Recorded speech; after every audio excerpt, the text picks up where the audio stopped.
জয় রাম, জয় গোবিন্দ। দয়াল গুরু চরণ কবলে রইল কোটি প্রণাম। প্রণাম রইল সবার প্রতি। গুরু ভ্রাতা গুরু ভগ্নী এবং সবাই এই চ্যানেলে আসার জন্য সবাইকে রইল অসংখ্য ধন্যবাদ। আজ শুনব দয়াল গুরু শ্রী শ্রী রাম ঠাকুরের কথা। তিনি বলিয়াছিলেন, আমি তো যন্ত্রমাত্র, যে যেমন বাজাইবে সে সেরূপ শব্দ পাইবে। জয় রাম, জয় গোবিন্দ। শ্রী শ্রী ঠাকুর রামচন্দ্রদেব প্রসঙ্গ ও অমৃতবাণী, শ্রী শুভময় দত্ত। বই থেকে পড়া হচ্ছে। আশীর্বাদ করবেন ভুল ত্রুটি মার্জনী। জয় রাম, জয় গোবিন্দ। তিনি বলিয়াছেন, আমি তো যন্ত্রমাত্র, যে যেরূপ বাজাইবে সেরূপ শব্দ পাইবে।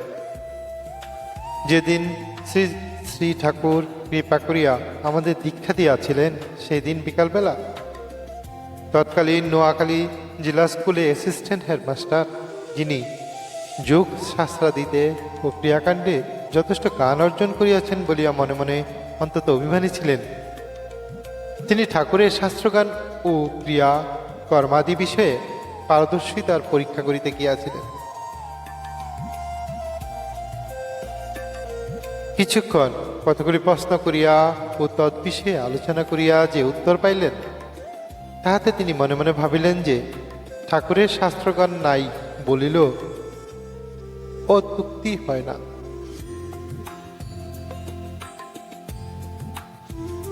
তৎরাজ পরের দিন যাইয়া যোগশাস্ত্র ও ক্রিয়াকর্মাদি সম্পর্কে তাহার কতগুলি অন্তত কঠিন ও অবুদ্ধ বিষয় সন্দেহ নিরসনের জন্য পিপাসু হইয়া ঠাকুরকে প্রশ্ন করিলে শ্রী শ্রী ঠাকুর জলের মতো অতি সহজভাবে সমস্ত বুঝাইয়া দিলেন। এই উত্তরে তিনি বিস্মিত মুগ্ধ হইয়া পূর্বদিন ঠাকুরকে ভুল বুঝিয়াছিলেন বলিয়া বারংবার ক্ষমা ভিক্ষা করিতে লাগিলেন। ঠাকুর তখন অতি বিনয়ের সহিত বলিলেন, আপনি তো কোনো অপরাধ করেন নাই, আমি তো যন্ত্রমাত্র, যে যেমন বাজাইবে সেই রূপ শব্দ পাইবে। এই আলোচনাটুকু পরই আমি তথায় উপস্থিত হইয়াছিলাম। এই ঘটনার 5-7 দিন পরে ওই ভদ্রলোকের সঙ্গে বিকালবেলা নদীর পাড়ে বেড়াইবার সময় আমার দেখা হইল। তিনি বলিলেন, আহা, কত একজন মহাপুরুষ নোয়াখালী হইতে চলিয়া গেলেন, কিন্তু নোয়াখালীর লোক তাকে চিনিল না।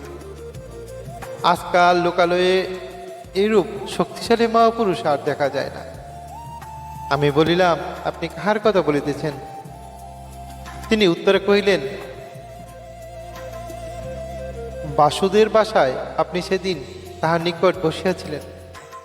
আমি যদিও উল্লেখিত শেষ দিনের ঘটনা পূর্বদিনই তাহার অপার কৃপায় শিক্ষিত হইয়াছিলাম, সে কথা প্রকাশ না করিয়া জিজ্ঞেস করিলাম, আপনি তাহাতে কি দেখিয়াছিলেন?